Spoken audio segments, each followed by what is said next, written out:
আমার ভালোবাসা দুষ্টু মিষ্টি বন্ধুরা, তোমরা সবাই কেমন আছো? আমি জানি তোমরা এই শীতে একটুও ভালো নেই। তাই তোমাদের মনকে গরম করার জন্য আমি সেতু চলে এসেছি নতুন একটি গরম গল্প নিয়ে। আজকের এই গল্পটি শুনলে তোমরা গরম হয়ে যাবে এবং তোমাদের পাইপ দিয়ে জল বের হয়ে যাবে। তাই গল্পটি শোনার আগে অবশ্যই হেডফোন ব্যবহার করো। তাহলে চলো আজকের গল্পটি শুরু করি। মিতা, আমার বয়স তেমন হয়নি। আমার মাত্র 13 বছর বয়স। আর এই 13 বয়সে আমার পরিবারের দায়িত্ব আমার নিতে হয়। প্রিয় বন্ধুরা, আমি একজন গ্রামের একটি মেয়ে এবং অত্যন্ত দরিদ্র ফ্যামিলির মেয়ে। আমরা মোটে 5 বোন এবং 2 ভাই ছিলাম। অর্থাৎ আমাদের ফ্যামিলিটা অনেক বড় ছিল, কিন্তু আমরা দরিদ্র ফ্যামিলি ছিলাম। আর আমি সবার বড় বোন ছিলাম। বড় হলে কি হবে, আমার বয়সটাও তেমন হয়নি, কিন্তু কিছু করার নেই। তাই কেমন যেন নিজের উপর প্রেশার মনে হতে লাগলো যে একে তো আমরা 5 বোন 2 ভাই, তারপরেও বাবা অনেক গরিব। অর্থাৎ আমাদের সংসারটি চালাতে বাবা অনেকটা হিমশিম খেয়ে যাচ্ছিল। আর আমি ফ্যামিলির সবার বড় মেয়ে হওয়ার কারণে নিজেকে আর বুঝ দিতে পারছিলাম না। তাই বাধ্য হয়ে গার্মেন্টসে চাকরি নেওয়ার সিদ্ধান্ত নেই এবং পরবর্তীতে আমি গ্রাম ছেড়ে ঢাকায় চলে যাই। একটি গার্মেন্টসে চাকরি করা শুরু করি। আর ওই গার্মেন্টসের একটি সুপারভাইজারের সাথে আমার খুব সুসম্পর্ক গড়ে ওঠে। যেহেতু দেখতে শুনতে আমি বেশ সুন্দর ছিলাম, সুপারভাইজার আমাকে চাকরির ক্ষেত্রে বিভিন্ন সুযোগ সুবিধা দিত এবং কিছু কাজ না করলেও ওভারটাইম দিত। তখন আমি বুঝতে পারলাম যে সুপারভাইজার কেন আমাকে এত সুযোগ সুবিধা দিচ্ছে। নিশ্চয় আমার প্রতি তার কোনো উদ্দেশ্য আছে। তা না হলে আমাকে এত সুযোগ সুবিধা দিত কেন? আরও তো অনেক মেয়ে আছে, তাদের তো কোনো সুযোগ সুবিধা দেয়নি। যেহেতু সে আমাকে অনেক সুযোগ সুবিধা দিচ্ছে, তাই আমি সবসময় ভাবতাম সে আমার কাছে কি চাইতো। সে অনেক সময় বলতো, তোমার এত কাজ করার দরকার নেই, অন্য শ্রমিকরা তো ঠিকমতো কাজ করছে। আর কেউ যদি তোমায় কোনো কিছু বলে তাহলে আমাকে জানিও। আমি বুঝলাম সুপারভাইজার আমার প্রতি অন্য কোনো উদ্দেশ্য আছে। পরবর্তীতে যখন করোনা আসার সময় হয়ে আসলো, তখন আমাদের গার্মেন্টস থেকে অনেক কর্মী ছাঁটাই করে দিল। আর তার মধ্যে আমিও পড়ে গেলাম। তখন আমার সেই সুপারভাইজার আমার প্রতি অনেক মায়া হল এবং সে আমাকে তার নিজের খরচে লেবানন পাঠিয়ে দিল। কিন্তু আমার তো তেমন বয়স হয়নি। বাহিরে যেতে হলে 18 বছর বয়স লাগে। আর তাই সুপারভাইজার আমার বয়সটা বাড়িয়ে নিল। আমার বয়স ছিল মাত্র 13 বছর।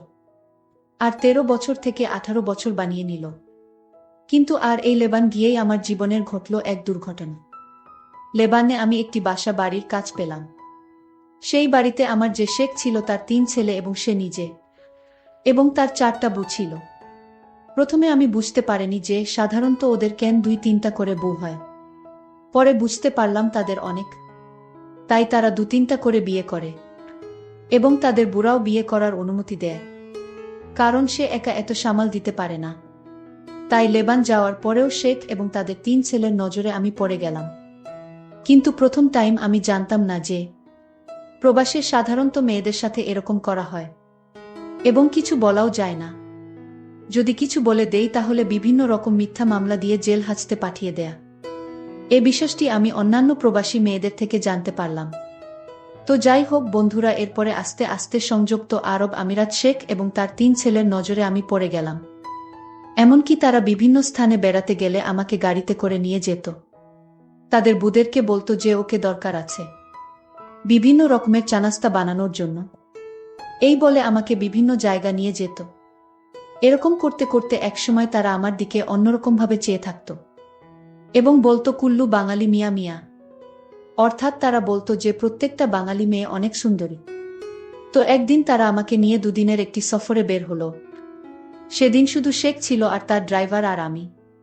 তারপর আমি আর শেখ পিছনের সিটে বসলাম আর ড্রাইভার গাড়ি ড্রাইভ করতে থাকলো।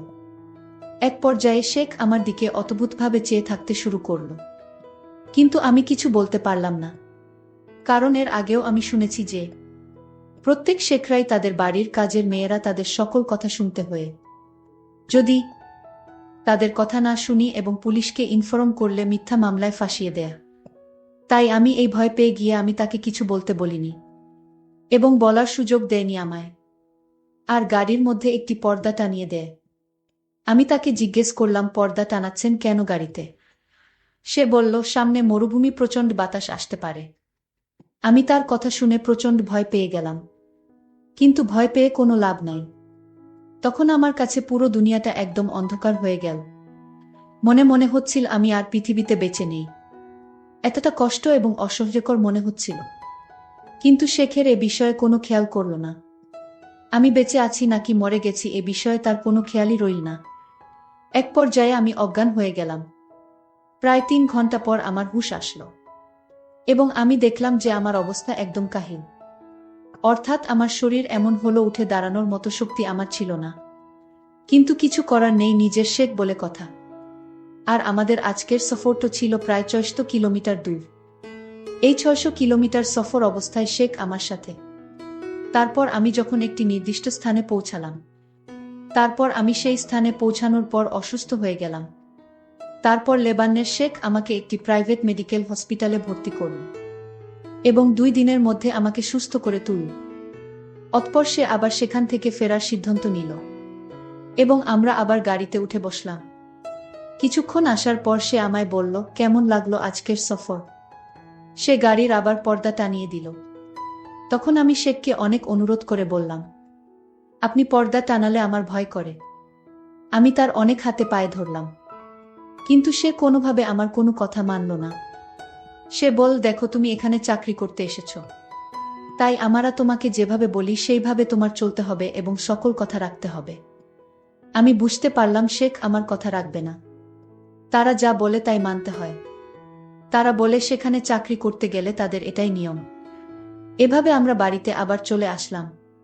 কিন্তু বাড়িতে আসার পরও কোনো রেহাই পেলাম না, কারণ শেখের ৩ ছেলেকে দেখে আমার অনেক ভয় লাগত। সেই ৩ ছেলের কোনো কাজকর্ম ছিল না, শুধু বাসায় বসে থাকত, টিভি দেখতে আর আড্ডা মারত। আর তার বাবার বড় বিজনেস ছিল। বাবা সারাদিন সে বিজনেসে সময় দিত। প্রিয় বন্ধুরা, যখনই তার বাবা দিনের বেলায় তার ব্যবসার স্থানে চলে যেত, আর আমায় তখন বলতো, এই বাঙালি আমাদের ৩ ভাইয়ের কথা রাখতে হবে। আর বলতো, যদি বাবাকে কিছু বলিস তাহলে তোর চাকরি চলে যাবে। কিন্তু তারপরেও কিছু করার ছিল না, কারণ আমি দেশে চলেও আসতে পারবো না। দেশে গিয়ে কি করব? কারণ আমি দরিদ্র ফ্যামিলির। বাড়িতে গেলে আমি আরও আমার পরিবারের বোঝা হয়ে দাঁড়াবো। তাই যাতে পরিবারের বোঝা না হয়, এজন্যই আমি চাকরি করতে চাই। প্রিয় বন্ধুরা, এভাবে সংযুক্ত আরব আমিরাতের শেখ এবং তার ছেলেরা আমার দিকে সবসময় এক অন্যরকম দৃষ্টিতে চেয়ে থাকত। সেটা আমার ভালো লাগতো না।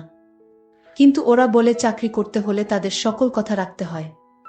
আমি তাদের ছেলেদের দেখে ভয়ে সবসময় লুকিয়ে লুকিয়ে থাকতাম। আমি বাসার সকল কাজকর্ম করে রাতে যখন রুমে শুতে গেলাম, আমার ২ দিনের জার্নিতে আমার শরীর অনেক দুর্বল ছিল, তাছাড়া অজ্ঞান অবস্থায় ৩ দিন ছিলাম। কিন্তু শেখদের কোনো টাকা পয়সার অভাব ছিল না। যাই হোক, আমি রাতে প্রচণ্ড মাথা ব্যথা হচ্ছিল। আমি মাথার ব্যথায় যখন শব্দ করতে লাগলাম, তখন শেখের ছেলে আমার রুমে আসলো আর আমায় বলল, তুই কি বেশি অসুস্থ? আমি বললাম, আমি অনেক অসুস্থ, আমার প্রচণ্ড মাথা ব্যথা হচ্ছে। আমি তাকে বললাম, আপনাকে দেখলে আমার ভয় লাগে, আপনি চলে যান রুম থেকে। আপনি রুমে থাকলে আমি আরো বেশি অসুস্থ হয়ে যাব। শেখের ছেলে আমার মুখে এরকম কথা শুনে রাগান্বিত হয়ে গেল। আমায় বলল, আমার বাড়িতে থেকে চাকরি করিস, তুই একটা চাকরানি হয়ে আমার ঘর থেকে আমাকে রুম থেকে বাহির হতে বলছিস? তোর সাহস তো কম না। আমি শেখের ছেলের কথা শুনে ভয় পেয়ে গেলাম। আমি শেখের ছেলেকে বললাম, আমার ভুল হয়ে গেছে, আমি আসলে মাথা ব্যথায় আমার কোন হুঁশ ছিল না, আর তাই মুখে কি হতে কি বলে ফেললাম। আপনি কিছু মনে করবেন না, আমি আপনার কাছে ভুল স্বীকার করছি। শেখের ছেলে তখন আমায় বলল, ঠিক আছে, আমি তোকে এ বাড়িতে রাখবো, কিন্তু আমার কিছু নিয়ম আছে আর সেই নিয়ম তোর পালন করতে হবে। আমি তাকে বলেছিলাম, আপনার সকল নিয়ম আমি অক্ষরে অক্ষরে পালন করব, তাও আপনি আমায় এই চাকরি থেকে বহিষ্কার করবেন না।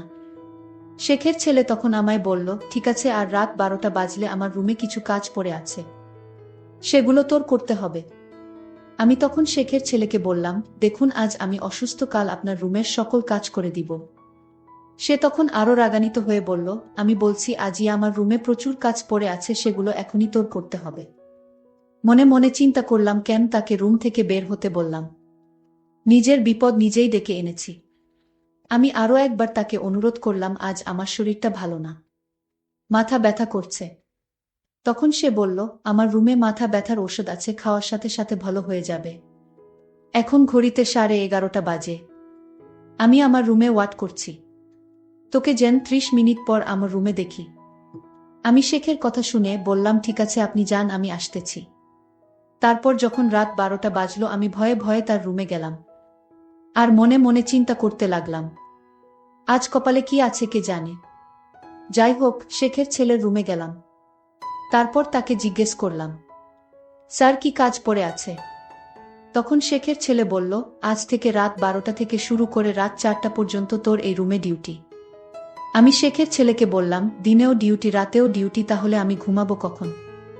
শেখের ছেলে বলল, ভোর 4টা থেকে সকাল 8টা পর্যন্ত। আমি যদি এখন মানা করি তাহলে হয়তো আমার চাকরি থাকবে না। আর তাই তার এই নতুন নিয়ম মেনে নেওয়া ছাড়া আমার কোনো উপায় ছিল না। আমি তখন শেখের ছেলেকে জিজ্ঞেস করলাম, আপনার রুমে রাত 12টার সময় কি করতে হবে? তখন সে বলল, আমি যদি তোকে বলি তুই শুয়ে থাক, তাহলে তুই চুপ করে শুয়ে থাকবি, কোনো কথা বলতে পারবি না। আমি শেখের ছেলেকে বললাম, শুয়ে থাকলে কি আমার ডিউটি হবে? সে বলল, শুয়ে থাকার পর আমি তোকে যা আদেশ করি তাই তোর পালন করতে হবে। আমি আমতা আমতা করে বললাম, ঠিক আছে আপনি যা বলবেন তাই হবে। তবে আজ আমি অনেক অসুস্থ, আজকের রাতটা আমার রুমে আমায় ঘুমাতে দিন, কাল থেকে আমি আপনার রুমের দায়িত্ব পালন করব। আপনি যাহা বলিবেন তাই হবে। শেখের ছেলে আমায় বলল, ঠিক আছে যা জুমা, আজ তোকে সুযোগ দিলাম। শেখের ছেলের কথা শুনে আমার একটু স্বস্তি মনে হলো। আমি আমার রুমে ঘুমাতে গেলাম। আমি রুমে গিয়ে ঘুমিয়ে পড়লাম। এরপর আমার সাথে যা ঘটেছিল তাতে আমার বেঁচে থাকার ইচ্ছাটাই হারিয়ে ফেলেছি। বন্ধুরা, বিদ্যুতের সংকটের কারণে আজ সম্পূর্ণ গল্পটি শেষ করতে পারিনি। পরের পর্ব আগামীকাল আপলোড দেওয়া হবে। আর এরকম গল্প শোনার জন্য আমার চ্যানেলটিকে সাবস্ক্রাইব করে পাশে থাকুন। ধন্যবাদ।